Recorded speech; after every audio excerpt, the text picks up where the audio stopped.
Now let's take a look at the drums in GarageBand.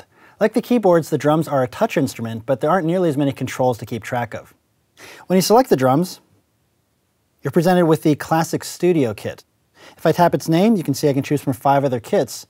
Now 3 of these kits mimic the sounds of real drums, while the other 3 model the sounds of drum machines. Let's stick with the Classic Studio Kit for now. And the drums are pretty self-explanatory. To play a drum, you just tap it. The harder you tap, the louder the sound. Now what might not be immediately apparent is some of the drums have different areas you can tap for different sounds. For example, on the ride cymbal, I get one sound when I tap the flat surface of the ride, and another sound if I tap the bell. So it's subtle, but it's different. In addition to the ride cymbal, the snare drum and the hi-hat also have different regions you can tap. To show you this a little bit better, I'm going to tap the help button up here, and you can see it actually shows you the divisions of the different instruments. So the left side of the snare drum is a rim shot sound. The larger side here is the snare drum sound, and the rim is a side stick sound. Similarly on the hi-hat, we have the pedal hi-hat sound, so if you're just pressing on the pedal of the hi-hat, you would get that sound. We have the open hi-hat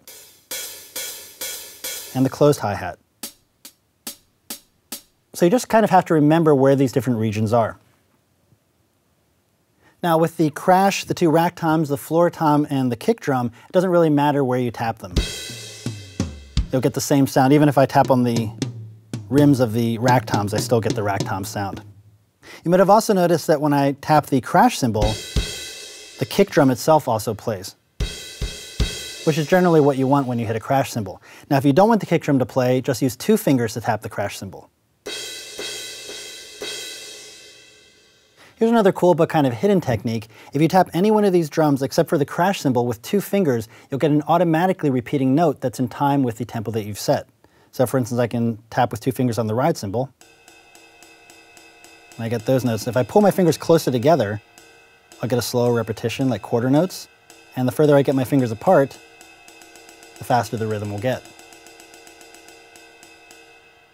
This can make it much easier to play repetitive patterns without having to constantly tap on your screen. For example, I could start a pattern on the ride cymbal, and then just add the kick and the snare.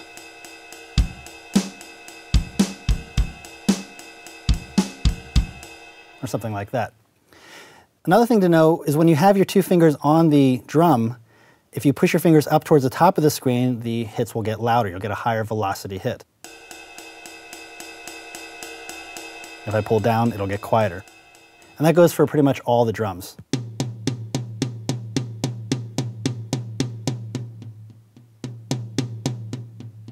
Again, I can spread my fingers apart to get a faster pattern. That can be really nice for snare rolls, and so on. So these playing techniques will work with any of the real kits, so I can use these with the Classic Studio Kit, the Vintage Kit, or the Live Rock Kit. Each one has a different sound, but I can still play them the exact same way.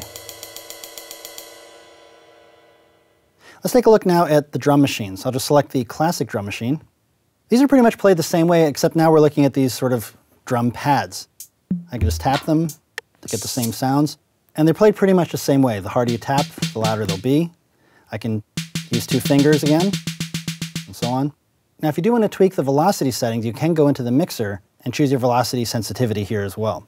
I'm just going to leave that the way it is. Now with the drum machines, you don't have to worry about different tappable regions. There's only one place to tap any of the cymbals or the snare.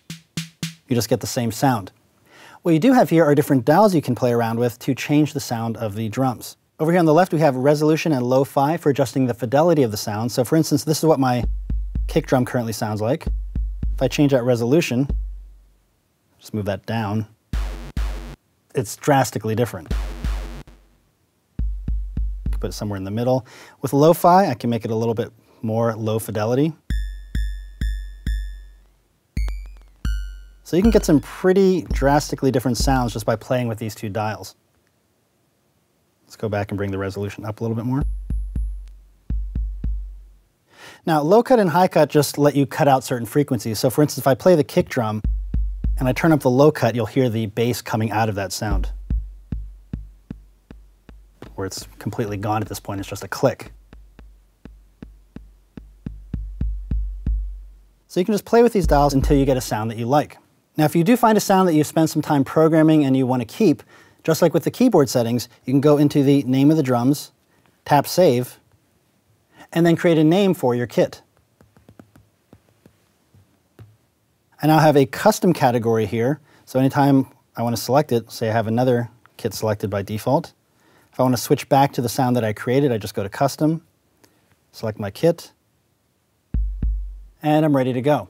Now, just as before, if I want to delete a kit I've created, I can tap its name again, tap Edit, hit the little delete button, and it's gone. So I can switch back to one of the default kits. So it's pretty easy to play the kits in GarageBand. Now, as I recommended with the keyboards, if you're going to be spending a lot of time playing drums in GarageBand, I highly recommend getting a physical MIDI keyboard or even MIDI drum pads, something that'll allow you to trigger the drums without having to tap your screen. I'm not really a huge fan of tapping on my iPad screen for extended periods of time anyway, and it's very easy to figure out which sounds are mapped to which keys once you have the keyboard connected. Again, be sure to check out the other course in the series called Inputs, Mics, and MIDI, where I show you how to connect all types of MIDI devices to your iPad.